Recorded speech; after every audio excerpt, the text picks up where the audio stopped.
Perfect. All right. Thank everybody for coming. We worked with the Nebraska Environmental Trust for our senior design project this year. My name is Michael Walker. I'm Isaac Kramer, the product manager.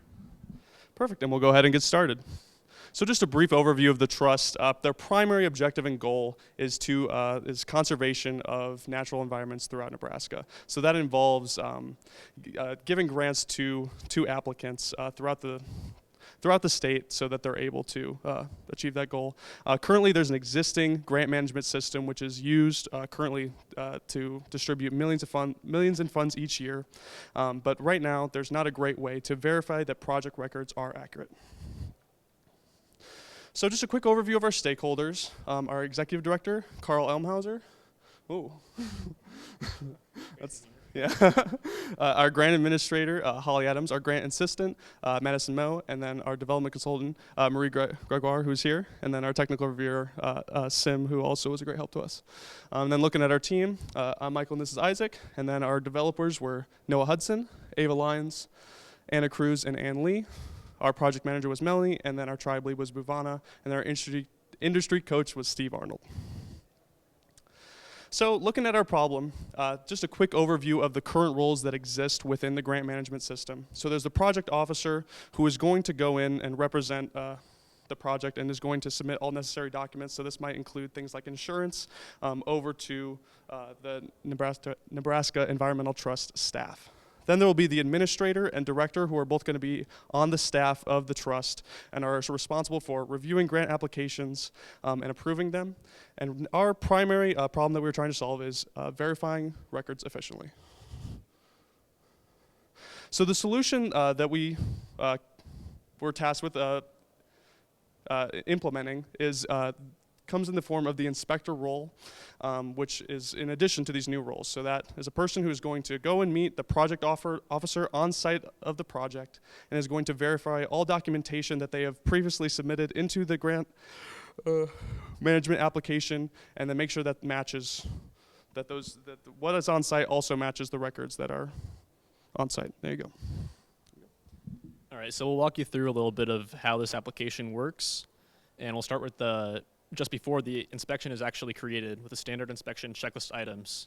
So here, the grant administrator is able to put out some items that are going to be the default present on almost every inspection, and they can add some notes here or some item text about what to look for so that we have consistency across inspections and they don't have to do a bunch of repeated work.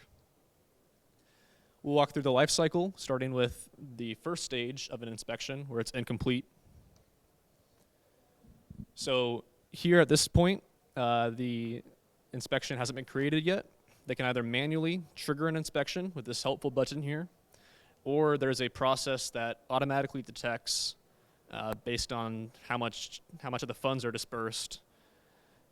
It can also trigger an inspection. And when that inspection is created, they can go in.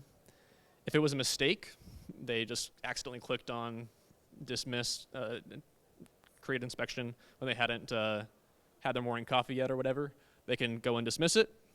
If all is good to go, they can assign it to an inspector from that drop down there. And it goes on to assigned. At this point, we're going to have some communication between the inspector and the administrator.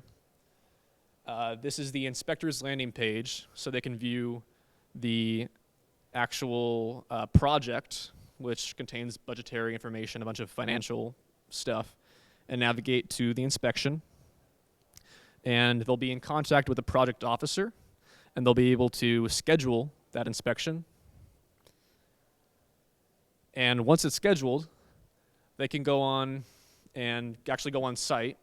Hopefully they're closer to wherever their site is than Lincoln is to the Sandhills, and fill out some important information here about the location, the conclusion. They look at all the items that we talked about earlier and say, yep, they pay their taxes, they're good here, they've done this or that, their equipment for proof of insurance is good to go. And once that is all good, they're able to submit an inspection with this modal here that just confirms that really do want to submit it. And if they realize that there was some mistake, they can reopen that, and it goes back into scheduled for them. Otherwise, we'll move on. Sweet. And then that inspection goes into that submitted status, which is going to involve then at the administrator view, it's going to pop up on that column, and you'll see that the submitted status is there. And then they will have the option to approve or reject that inspection, and that is going to involve them in reviewing all of these fields that the inspector filled out, and then potentially editing that information if need be. So then, if they choose to go and approve that inspection, that'll move on to approved, and then the director will also, after the admin has approved that inspection, the director will have to approve or reject and also edit any fields as necessary. Once the director approves the inspection, the status moves to approved. They are able to withdraw approval after the fact, but that this will move the inspection along in the process, and then that is the complete inspection life cycle to verify those records. All right, and yeah, so just to recap, with this web application, the addition to it, this provides the trust with operational efficiency. They don't have to drive out to the sandhills to verify that their project's records are accurate, and also general accountability for the people of Nebraska and the government about where money's going with the agency. And for key learnings. Yeah, so for our team, the primary things that we were able to learn in working with our sponsor, it was primarily just, keeping an open line of communication. There were a lot of times throughout our year where, we had, either we're, ahead of, working on, we found either a better way to do something or a different order in which it made sense to do things. And so keeping an open line of communication with our sponsor team was really beneficial in making sure we were on the same page moving forward. And then just, continuing, and developing those requirements. Our project was a little unique in having a lot of our requirements set out at the beginning.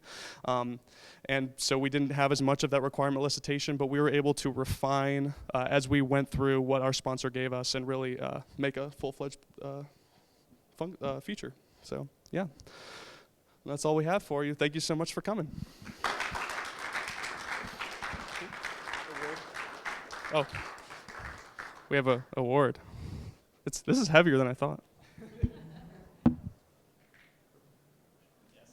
We just wanted to thank Marie and the whole Environmental Trust team, who we'll get it later, but I think we'll take a picture probably. Do we want to stand over?